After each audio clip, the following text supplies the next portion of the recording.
Assalamu alaikum everyone and hello fellas. In today's video we are going to talk about ventilation perfusion ratio. But before we dig into it, let's talk about ventilation first. तो ventilation होती क्या है? It is basically the exchange of air जो कि हमारे lungs और atmosphere के बीच में हो रहा होता है ताकि ऑक्सीजन जो है वो alveoli तक पहुंच सके और कार्बन डाइऑक्साइड बॉडी से रिमूव हो सके। तीन तरह की वेंटिलेशंस होती हैं जिसमें सबसे पहली है minute ventilation that is denoted as VE, second is alveolar ventilation that is denoted as VA, and third is dead space ventilation that is denoted as VD. But related to our topic, we are only going to talk about alveolar ventilation. So alveolar ventilation is the amount of gas per unit time जो कि हमारे alveoli तक पहुंचेगी ताकि वो gaseous exchange के अंदर part ले सके। अब इसे हम कैलकुलेट कैसे करते हैं? इसे हम कैलकुलेट ऐसे करते हैं कि tidal volume minus dead space volume multiply by respiratory rate. Now perfusion. Perfusion वो प्रोसेस है जिसके अंदर ब्लड जो है वो फ्लो करता है माइक्रोस्कोपिक वेसल्स के थ्रू ताकि वो टिश्यूज तक पहुंच सके और वहां से वो एक्सचेंज कर सके ऑक्सीजन और other molecules. Perfusion is same as cardiac output, as right ventricle will pump blood 5 liters that will go towards the lung to take the oxygen from there. So as we have previously discussed at how we calculate alveolar ventilation, so let's calculate it first. तो पहले हम tidal volume लिखेंगे जो कि 500 ml होता है, then dead space volume that is 150 ml and respiratory rate let's take it 12 breaths per minute.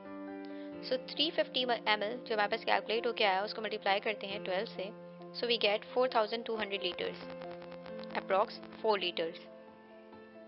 अब इसका निकालते हैं ventilation perfusion ratio. So the ventilation is 4 liters per minute and perfusion is 5 liters per minute. When we divide this, we get 0.8, which is an averaged out value. So basically this ratio of air ventilating the alveoli and blood perfusion to those alveoli is called ventilation perfusion ratio. So let's talk about those circumstances in which gravity is acting on our body. So उसमें हमारे apex का base से difference क्या होगा, या फिर हमारे apex का वेंटिलेशन परफ्यूजन रेशियो और हमारे बेस का वेंटिलेशन परफ्यूजन रेशियो क्या होगा। तो हमारे एपेक्स पे बेसिकली वेंटिलेशन इंक्रीज हो जाएगी क्योंकि वहाँ पे मोर ऑक्सीजन पहुँच रही होगी, लेकिन हमारी जो परफ्यूजन है वो डिक्रीज हो जाएगी क्योंकि हार्ट जो है वो अगेंस्ट ग्रेविटी ब्लड पंप कर रहा होगा एपेक्स के लिए।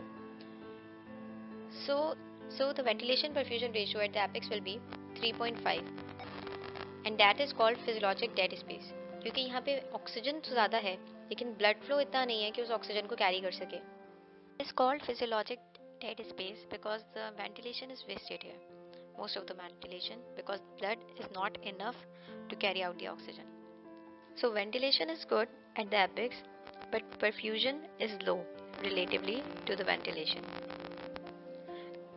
लेकिन अगर हम बेस की बात करें तो बेस में हमारे पास वेंटिलेशन तो इंक्रीज होती है लेकिन परफ्यूजन उससे भी ज़्यादा इंक्रीज हो जाती है जिसे हम फिजियोलॉजिक शंट कहते हैं, because the blood is shunted pass the alveoli because there is not enough ventilation to match the perfusion because perfusion has increased tremendously at the base.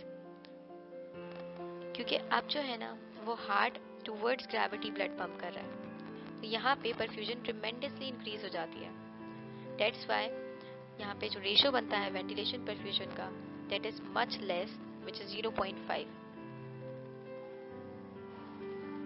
यानी कि यहाँ पे ब्लड तो ज़्यादा है कैरी करने के लिए लेकिन यहाँ ऑक्सीजन इतनी नहीं है।